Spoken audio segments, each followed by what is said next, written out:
श्री स्वामी समर्थ। उद्या आलेली गुरुपौर्णिमा ही वर्षातील अत्यंत पवित्र आणि शुभ मानली जाणारी गुरुपौर्णिमा आहे आणि या दिवशी सकाळी घराच्या उंबरठ्यावर हा एक प्रभावी उपाय केलात तर गुरुकृपेने तुमची प्रत्येक मनोकामना पूर्ण होते।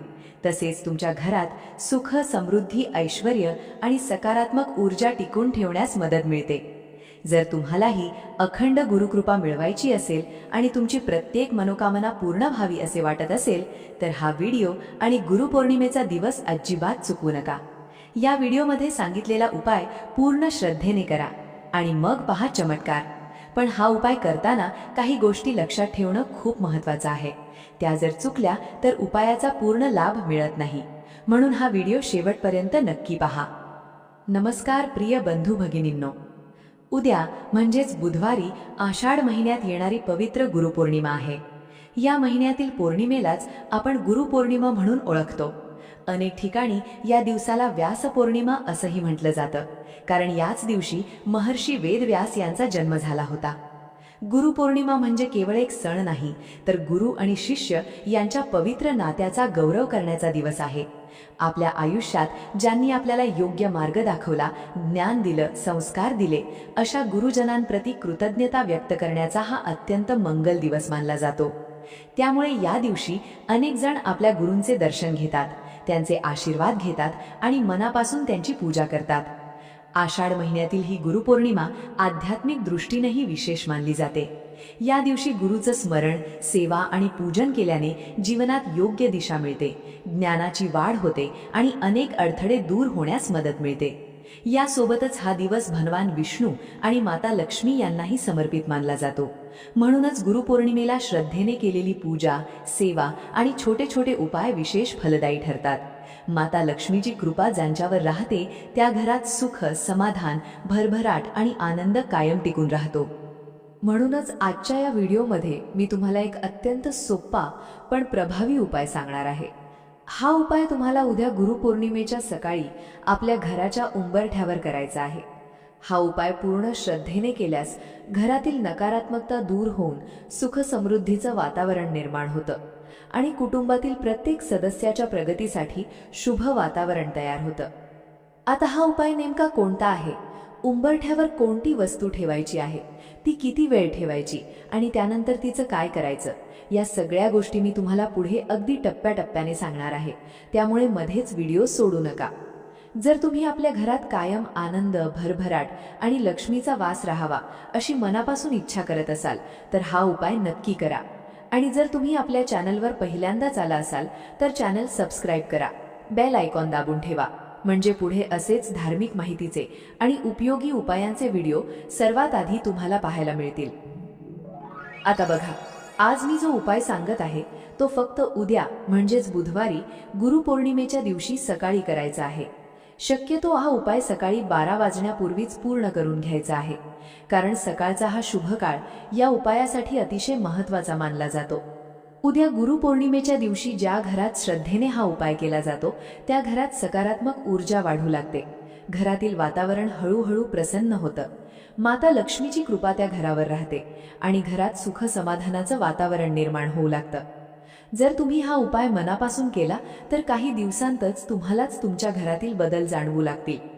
घरात सतत होत असलेली किरकोळ कारणांवरून भांडणं, चिडचिड, तणाव किंवा मनःशांती नसल्याची भावना हळूहळू कमी होत असल्याचं तुम्हाला अनुभवायला मिळेल। काही घरांमध्ये असं होतं की बाहेर कुठे गेल्यावर खूप छान वाटतं, मन अगदी शांत राहतं, पण स्वतःच्या घरात परत आल्यानंतर अचानक मन अस्वस्थ होऊ लागतं, विनाकारण चिडचिड होते, कोणत्याही कामात मन लागत नाही, घरात जास्त वेळ बसावंसही वाटत नाही, सतत काहीतरी नकारात्मक वातावरण असल्यासारखं जाणवत राहतं। जर तुमच्याही घरात अशा प्रकारच्या गोष्टी वारंवार घडत असतील तर उद्या गुरुपौर्णिमेला हा उपाय श्रद्धेने करून पहा। घरातील वातावरणात हळूहळू सकारात्मक बदल जाणवू लागतील, मनातील नकारात्मक विचार कमी होतील आणि काम करण्याचा उत्साहही वाढेल। एवढंच नाही, घरात बरकट टिकून राहण्यासही हा उपाय मदत करतो। सुख, शांती आणि समाधानाचं वातावरण निर्माण होतं, घरातील सदस्यांमध्ये प्रेम वाढतं आणि प्रत्येक जण अधिक आनंदी राहू लागतो। ज्या लोकांना आर्थिक अडचणींचा सामना करावा लागत आहे त्यांच्यासाठीही गुरुपौर्णिमेचा हा दिवस अत्यंत महत्त्वाचा आहे. श्रद्धेने केलेला हा उपाय धनप्राप्तीचे नवीन मार्ग खुले होण्यासाठी शुभ वातावरण निर्माण करतो, भाग्याची साथ मिळू लागते आणि माता लक्ष्मीची कृपा लाभावी अशी प्रार्थना आपण या दिवशी करतो. यासोबतच कुटुंबातील प्रत्येक सदस्यासाठीही हा दिवस मंगल मानला जातो. मुलांच्या शिक्षणात प्रगती व्हावी, पतीच्या कामात यश मिळावं, घरातील प्रत्येक व्यक्तीच्या आयुष्यात चांगल्या संधी याव्यात, रखडलेली कामं मार्गी लागावीत, अशा अनेक शुभ इच्छांसाठी हा उपाय श्रद्धेने केला जातो. म्हणून हा उपाय करताना घाई करू नका.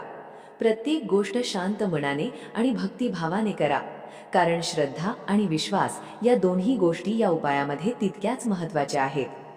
आता तुम्हाला एक प्रश्न पडला असेल की हा उपाय नेमका घराच्या उंबरठ्यावरच का करायचा, दुसरीकडे का नाही? यामागचं कारणही खूप सुंदर आहे. आपल्या घराचा उंबरठा हा केवळ आत बाहेर जाण्याचा भाग नसतो. घरात येणारी प्रत्येक व्यक्ती, प्रत्येक शुभ कार्य आणि घरात प्रवेश करणारी ऊर्जा सर्वप्रथम याच उंबरठ्यातून आत येत असते. म्हणूनच आपल्या परंपरेमध्ये उंबरठ्याला विशेष महत्त्व दिलं गेलं आहे. घरात सकारात्मक वातावरण टिकून राहावं, नकारात्मकता दूर व्हावी आणि लक्ष्मीचा शुभ प्रवेश व्हावा यासाठी उंबरठा नेहमी स्वच्छ, पवित्र आणि पूजनीय ठेवण्याची परंपरा आहे. म्हणूनच उद्याच्या या पवित्र गुरुपौर्णिमेला आपण हा उपाय उंबरठ्यावर करणार आहोत. जर तुम्हालाही घरातील वातावरण अधिक आनंदी, शांत आणि प्रसन्न करायचं असेल, घरात भरभराट कायम राहावी अशी इच्छा असेल, तर हा उपाय नक्की करा. आता उपायाची सुरुवात कशी करायची ते पाहूया. उद्या सकाळी शक्यतो लवकर उठायचं आहे. उठल्यानंतर सर्वप्रथम आपल्या संपूर्ण घराची स्वच्छता करायची आहे. पण इथे एक छोटी गोष्ट लक्षात ठेवायची आहे. झाडू मारताना सुरुवात थेट मुख्य दरवाजापासून करायची नाही. घरातील जी शेवटची खोली असेल तिथून झाडू मारायला सुरुवात करा. हळूहळू प्रत्येक खोली स्वच्छ करत करत संपूर्ण कचरा मुख्य दरवाजापर्यंत आणायचा आणि त्यानंतर तो घराबाहेर काढायचा. अशा प्रकारे घर स्वच्छ केल्याने घरातील नकारात्मकता बाहेर जाण्याचं प्रतीक मानलं जातं. म्हणून अनेक जण ही पद्धत आजही श्रद्धेने पाळतात. खरं तर ही गोष्ट फक्त गुरुपौर्णिमेलाच नाही, तर शक्य असेल तेव्हा रोजची स्वच्छता करतानाही लक्षात ठेवली तर चांगलंच आहे. कारण घर जितकं स्वच्छ आणि प्रसन्न राहील तितकंच मनालाही हलकं आणि आनंदी वाटतं. म्हणून उद्याचा हा दिवस असल्यामुळे घराची स्वच्छता मनापासून करा. कोणताही कोपरा घाईघाईत सोडू नका. स्वच्छतेनंतर घरात एक वेगळीच प्रसन्नता जाणवेल. घर पूर्णपणे स्वच्छ झाल्यावर स्नान करायचं आहे. स्नान करताना आंघोळीच्या पाण्यात चिमूटभर हळद टाकायची आहे. त्यानंतर त्या पाण्याने स्नान करायचं. हळदीला आपल्या धर्मात शुभत्वाचं आणि मंगलतेचं प्रतीक मानलं जातं. त्यामुळे या पवित्र दिवशी अशा प्रकारे स्नान करून आपण स्वतःलाही या पूजेसाठी तयार करतो. स्नान झाल्यानंतर आता आपण उंबरठ्याच्या पूजनाची तयारी करणार आहोत. यासाठी एक तांब्याचा कलश घ्या. तांब्याचं भांडं नसेल तर स्वच्छ स्टीलचं भांडंही वापरू शकता. त्यामध्ये शुद्ध पिण्याचं पाणी घाला. यानंतर त्या पाण्यात थोडीशी हळद मिसळा. त्यात थोडंसं गोमूत्र आणि थोडंसं गंगाजलही घाला. आता हे पाणी उजव्या हाताने आपल्या घराच्या उंबरठ्यावर, उंबरठ्याच्या आतील आणि बाहेरील बाजूला तसेच मुख्य प्रवेशद्वाराजवळ हलक्या हाताने शिंपडायचं आहे.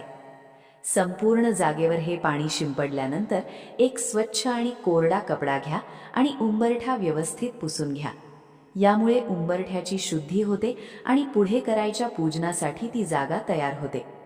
आता यानंतर सर्वात पहिली कोणती गोष्ट करायची आहे आणि उंबरठ्यावर ठेवायची ती महत्त्वाची वस्तू कोणती आहे हे जाणून घेऊया.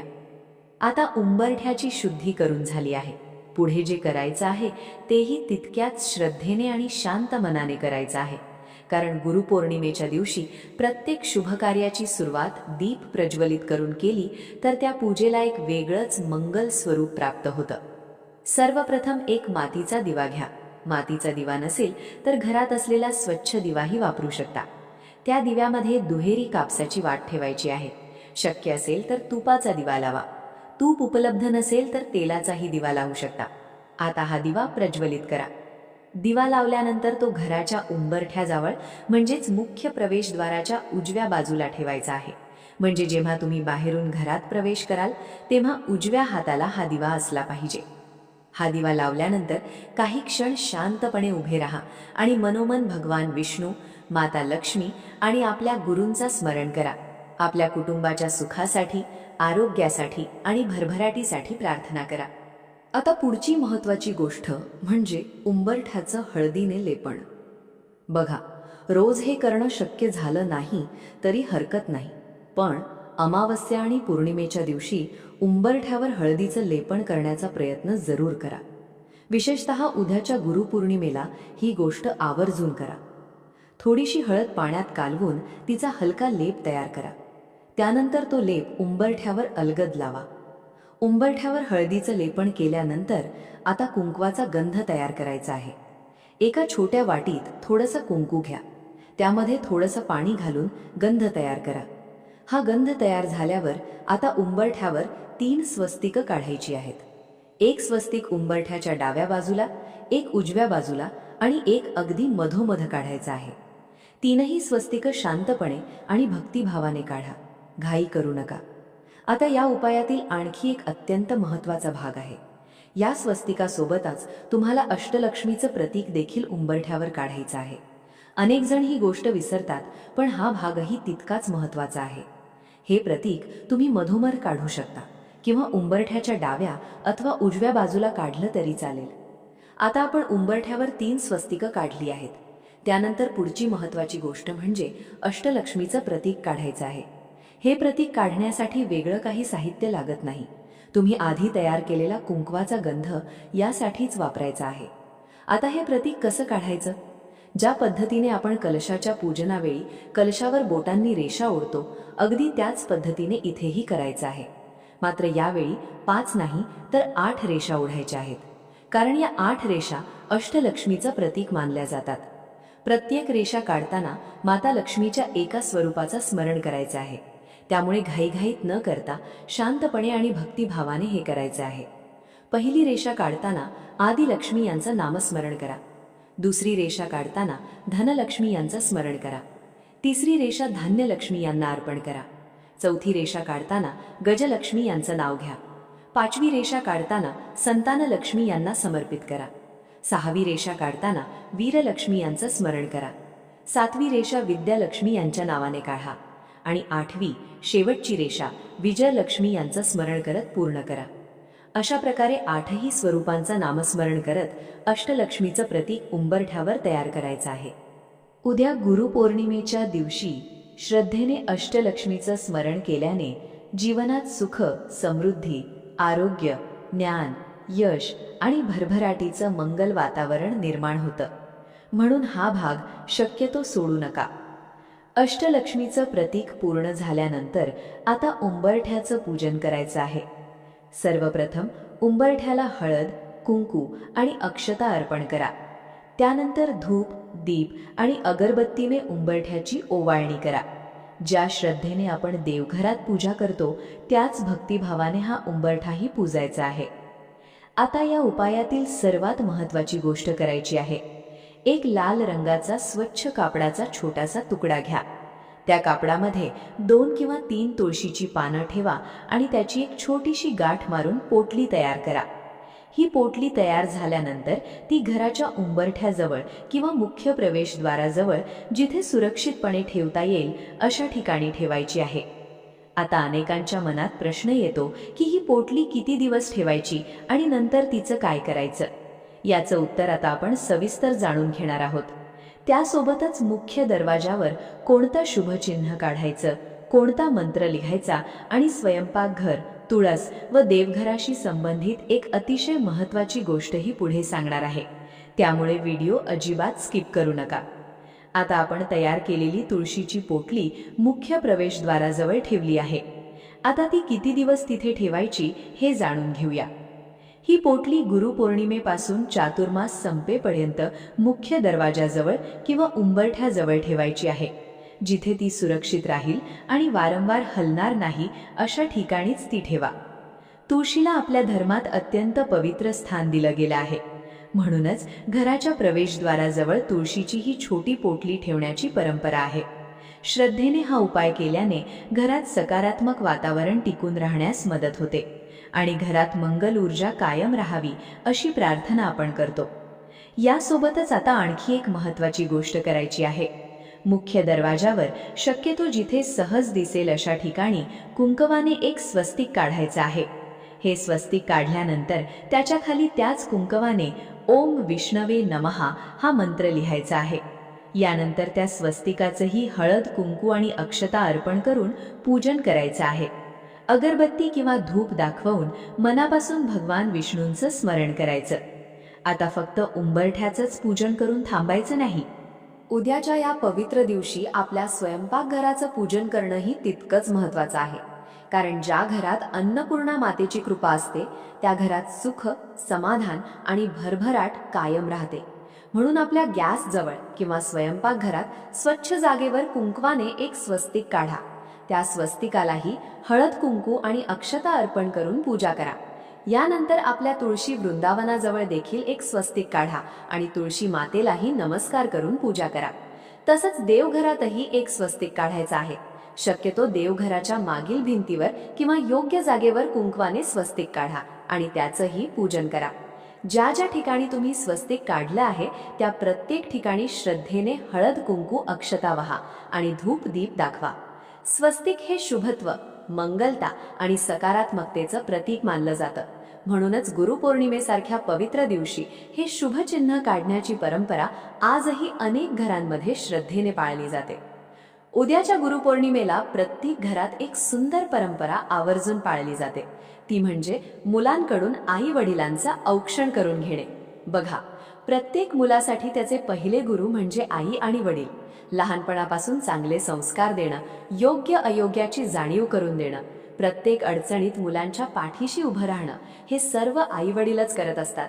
म्हणून गुरुपौर्णिमेच्या या पवित्र दिवशी मुलांनी आपल्या आई वडिलांचं औक्षण करून त्यांचे आशीर्वाद घ्यावेत आणि आई वडिलांनीही मनापासून आपल्या मुलांच्या उज्ज्वल भविष्यासाठी, उत्तम आरोग्यासाठी आणि यशस्वी आयुष्यासाठी आशीर्वाद द्यावेत.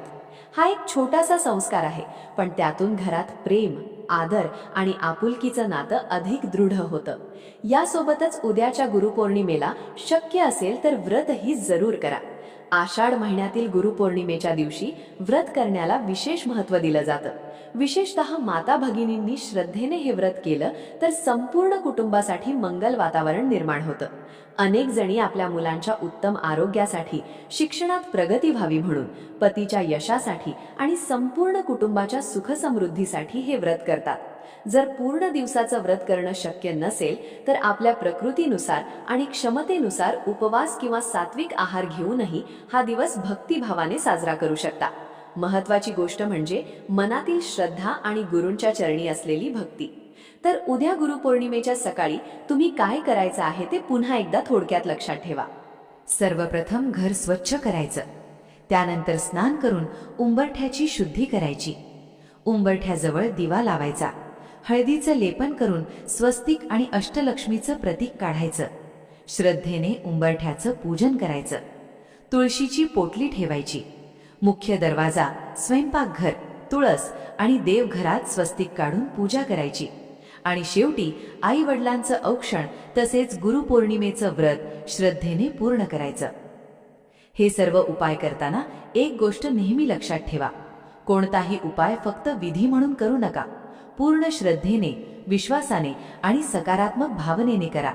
कारण भक्ती, सेवा आणि मनापासून केलेली प्रार्थना ह्यालाच सर्वात जास्त महत्त्व असतं. मी मनापासून प्रार्थना करतेय की गुरुपौर्णिमेच्या या पवित्र दिवशी श्री गुरुदेव, भगवान विष्णू आणि माता लक्ष्मी यांची कृपा तुमच्या आणि तुमच्या संपूर्ण कुटुंबावर सदैव राहो. तुमच्या घरात सुख, शांती, समाधान, भरभराट आणि आनंद कायम नांदो.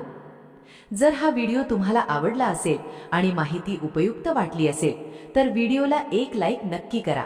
आपल्या नातेवाईकांना आणि मित्रपरिवारालाही हा व्हिडिओ शेअर करा, जेणेकरून त्यांनाही उद्याच्या गुरुपौर्णिमेचा हा महत्त्वाचा उपाय करता येईल. तुम्ही गुरुपौर्णिमेला कोणती सेवा किंवा पूजा करणार आहात हे कमेंटमध्ये नक्की लिहा. तुमच्या प्रत्येक कमेंट वाचायला मला नेहमीच आवडतं. आणि आपल्या चॅनलवर नवीन असाल तर सबस्क्राईब करून बेल आयकॉन दाबायला विसरू नका. चला भेटूया पुन्हा अशाच एका नवीन आणि उपयुक्त व्हिडिओमध्ये. श्री स्वामी समर्थ.